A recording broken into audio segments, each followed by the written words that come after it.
घराभोवती करंट देऊन कुटुंब संपवण्याचा कट, एक महिला ठार. राजकीय वैमनस्यातून वचपा काढण्यासाठी चक्क विद्रोहाच्या घराभोवती रात्री दरम्यान तारा बांधून त्यात वीज प्रवाह सोडण्यात आला.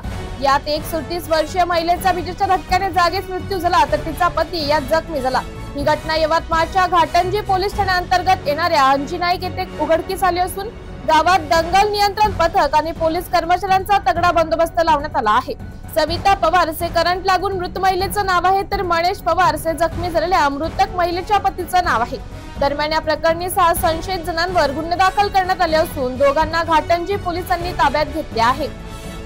दिनांक 26/7/2025 रोजी रात्री 2:30 वाजता सुमारास फिर्यादी महेश देवराव पवार व त्यांची पत्नी सविता महेश पवार ह्या बाथरूम घराच्या बाहेर असल्याने बाथरूमकरिता उठले असता त्यांची पत्नी आणि त्यांना करंट लागला आणि त्या करंटमध्ये त्यांची पत्नी दगावली आणि त्यांना ते जखमी झाले.